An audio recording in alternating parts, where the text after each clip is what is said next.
Hello বন্ধুরা, কেমন আছো? আজ ভিডিও শুরু করতে অনেকটাই দেরি হয়ে গেল। 11টা বাজে, বুধবার 11টা বাজে। আর আমি আমার আজকের ব্লগ এই মুহূর্ত থেকে শুরু করছি। সকাল থেকে নানা রকম অনেক কাজ হচ্ছে, কাজ চলছে, যার জন্যে একদমই ক্যামেরা অন করতে পারিনি।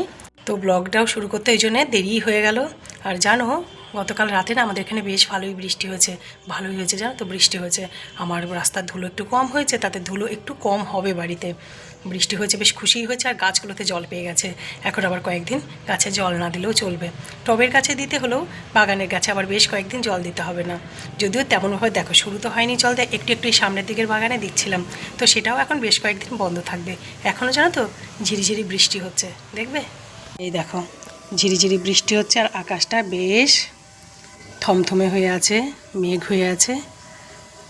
এই দেখো, রাতে ভালো বৃষ্টি হয়েছে। দেখো না, এই বাগানের মাটি টাটিগুলো সব ভেজা।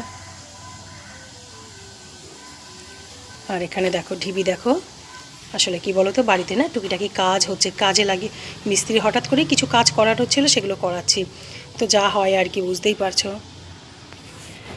হ্যাঁ দেখো, সকাল থেকে কি করে বলো, ফোন ধরবো আর ভিডিও শুরু করব। ঘরের কাজগুলো তো করাতে হবে। এই যে এই দেখো, এদিকে সব কাজ হচ্ছে, অনেকটা হয়েও গেছে। এই সকল কারণেই জানো তো, মানে আর সকাল থেকে কোনো রকম ক্যামেরা অন করতে পারিনি।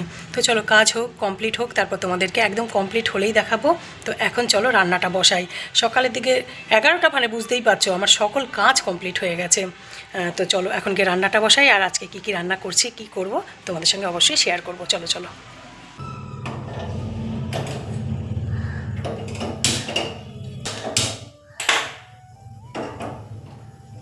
ভাত আর মসুর ডাল বসালাম।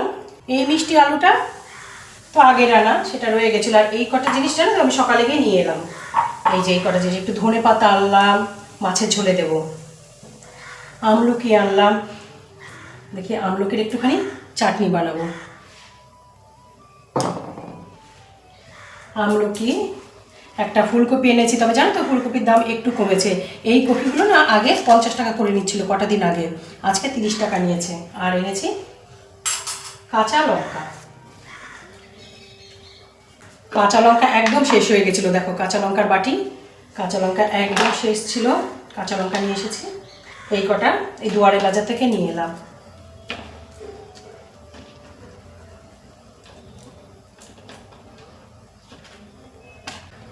কয়েকটা শুধু আমার রান্নার জন্য নিয়ে রাখি, ডালে দেবো। একটু মাছের ঝোলও কাঁচা লঙ্কা চিড়ে দেবো, তাই কয়েকটা রাখলাম, বাদ বাকি ঠিক আছে।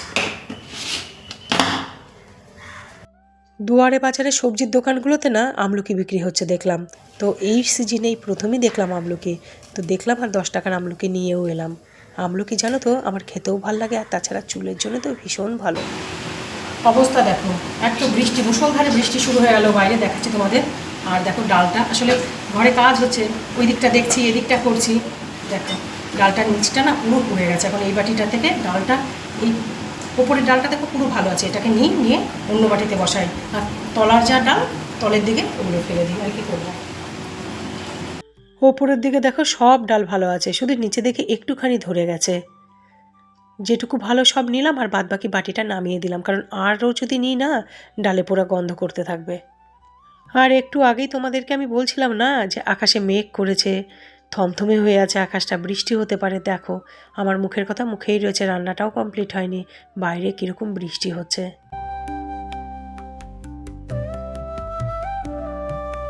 আর বন্ধুরা, আমি আজকে নতুন কড়াইতে রান্না করব। এই কড়াইটাই তো পরশু রাতে মেলা থেকে কিনে এনেছিলাম। দেখতে বেশ ভালো, বলো, লোহার কড়াই।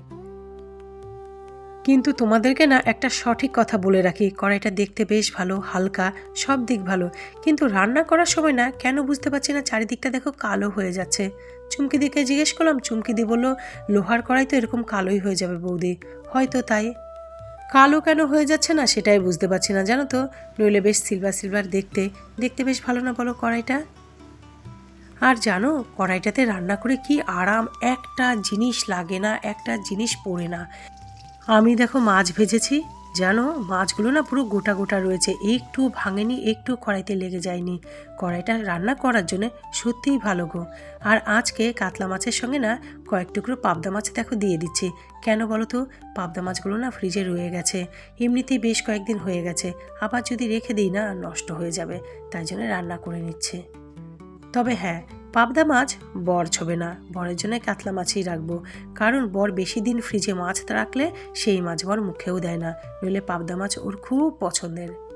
কিন্তু আমরা তো মহিলা, তাও আবার সংসারী মহিলা, কিছু জিনিস নষ্ট করব, সব খেয়ে নেবো আর সব কিছু হজমও হয়ে যাবে আমাদের, কারণ নষ্ট জিনিস করব না। তার উপরে পাবদা মাছ নষ্ট করব বলো? 3 টুকরো গোটা গোটা পাবদা মাছ রয়েছে, তাই প্রশ্নই ওঠে না, কাতলা মাছের মধ্যে মিশিয়ে দেবো, আমি দুপুরে খেয়ে নেবো পাবদা মাছ, আর রাতে কাতলা মাছ খাওয়া হবে। কি বন্ধুরা, সঠিক বুদ্ধি বললাম না? আমরা হলাম সংসারী মানুষ, তাও আবার মিডিল ক্লাস সংসারী মানুষ। কি বলতো, আমরা সব কিছুই হিসেব করে করি, আর একটা জিনিসও নষ্ট করি না। আর তাছাড়া ফেলে ছুঁড়ে খেলে কি আর লক্ষ্মী থাকে ঘরে? থাকে না গো।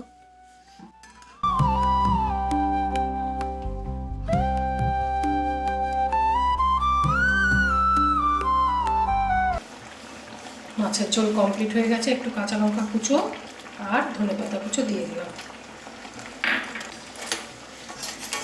এই শীত আসতে আসতে জানো তো, ধনেপাতার যা গন্ধ বেরোয় না, গরমকালে ধনেপাতা মনে হয় না।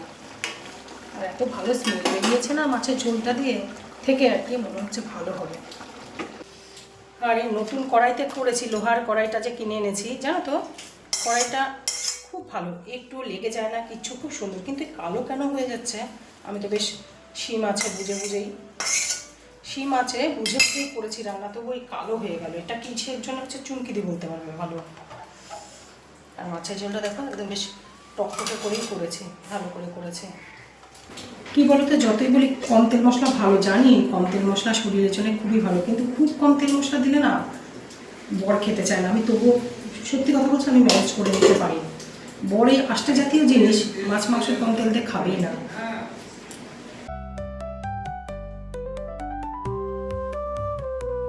এর মধ্যে একটুখানি পাকা তেঁতুল ছিল, জানো তো, একটুখানি ফেলে দিলে না চাটনি দুর্দান্ত হতো, কিন্তু এটা করা যাবে না। তাই জন্য মেলাতে গিয়ে জানো আমি আইসক্রিম কুলফি যেটা, ওখানে যেন মেশিন একদম ঝিরিঝিরি ম্যাগির মতন একদম পড়বে প্লেটের মধ্যে, ওরকম ধরনের নানা রঙের কুলফি পাওয়া যায়। শুক্রবারের পরে যেদিনই মেলায় যাবো না, খাবো আর তোমাদের সঙ্গে শেয়ার করবো। তো ওই কুলফিটা জানো লোকটাকে গিলে নিয়েছি, লোভ করিনি, কারণ এমনি গলাতে আওয়াজ নেই, তারপর যদি কুলফি খেয়ে নিতাম না, হয়ে গেছিলো, সর্দিটা আগে থেকে লাগা ছিল, তাই জন্য।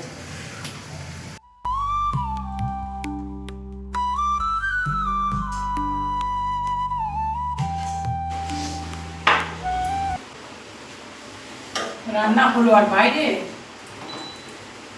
সমানে বৃষ্টি হয়ে যাচ্ছে।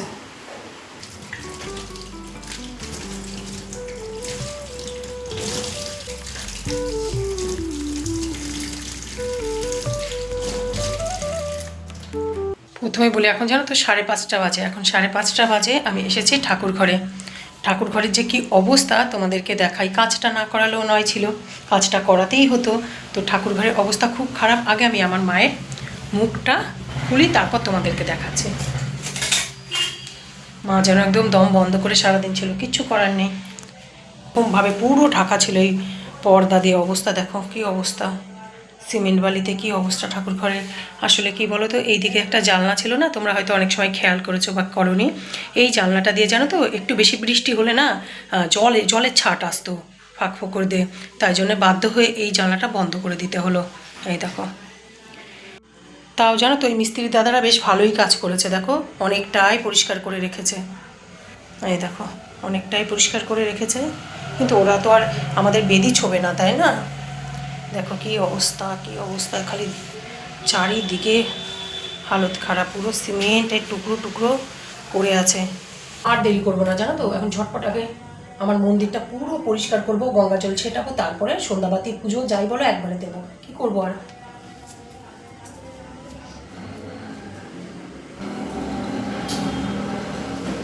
পুরো বেদি টেদি একদম ভর্তি খারাপ অবস্থা খুব।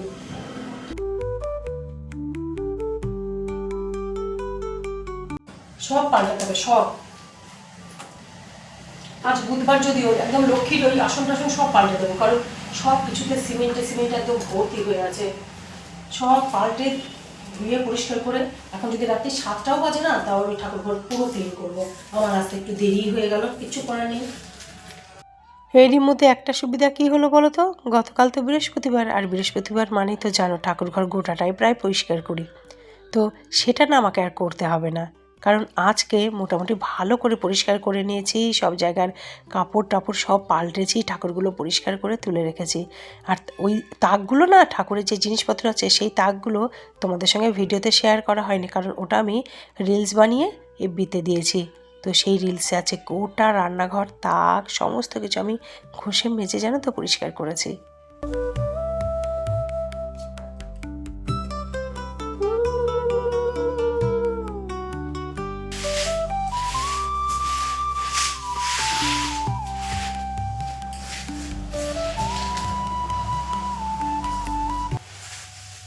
এই নিয়ে জানো তো 3 রাউন্ড ঘর মুছলাম, আমার খুব ঘর মুছতেই কোমর ব্যথা হয়ে গেল।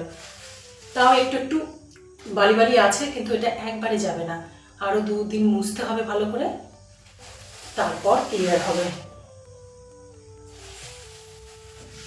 সন্ধে লেগে গেছে, তাও জানো তো পুরো বাসনগুলো মাজলাম,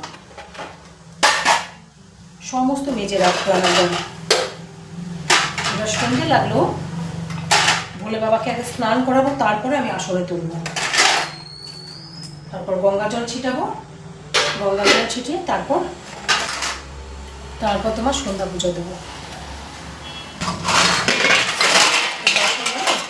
এই গামলা বাসন সব ধুলাম, সব পরিষ্কার করলাম।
কি অবস্থা ছিল বলো তো ঠাকুর ঘরটা, আর এখন দেখো পুরো গুছিয়ে পরিষ্কার করে নিয়েছে। হ্যাঁ দেখো,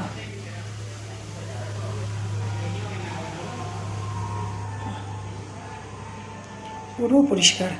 আর এই জানলাটা এখন থাকুক এরকমই, এখন কিছু করার নেই। টুকিটাকি যত কাজ সমস্ত কমপ্লিট করব, যা যা কাজ করানোর ঘরে, তারপর আবার একবারে রং করে নেব। এখন থাক। জানো তো এখন মনে হচ্ছে এই জানলাটা ছিল কেন, একটা দিনের তরও ব্যবহার হয়নি জানলাটা, কারণ লাগতোই না। সামনে দুটো জানলা বড় বড়, পুরো একদম পুরো জানলা দরজা, এটাই যথেষ্ট ছিল। কিন্তু ওই যে করার সময় করা হয়ে গেছে, চলো ঘরে যাই।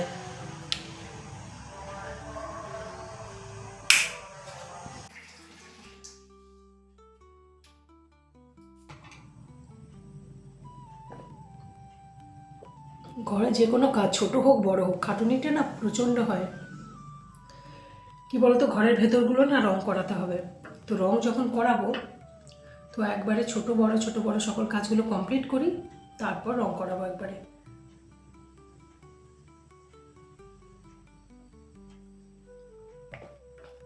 আর একবারে কি বলতো, একবারে সম্ভব হয় না। ওই জন্য সবসময় এমনভাবে কাজ করাই ঘরের, যেন গায়ে না লাগে, চাপ না পড়ে যায় বরের উপরে। তাই জন্য একটু একটু করে কাজগুলো করি, এটা আমার বরাবরেরই অভ্যেস। আর যেহেতু নিজে থেকে সকল কিছু করি, তাই খাটুনিটা আমারই বেশি পড়ে। আর তাছাড়া মানুষটার সময়ও নেই, একদমই সময় নেই। সারাদিন তো দেখোই তোমরা, সেই সকালে যায় আর রাতে আসে, সে কী বা করতে পারে। এবার আমি না করলে পড়ে থাকবে। আর একটাই তো বাড়ি বলো, একটাই বাড়ি, এই বাড়িটাকে যত্ন করে রাখবো না? আমার শ্বশুর বাড়ি বলে কথা, আমার নিজের বাড়ি বলে কথা। তো বাড়িটাকে তো যত্নে রাখতে হবে। আর বন্ধুরা, আজকের ব্লগও না আমি এখানেই শেষ করব। আগামীতে দেখা হবে তোমাদের সকলের সঙ্গে নতুন ব্লগে। তোমরা ভালো থেকো, সুস্থ থেকো। Bye, tata.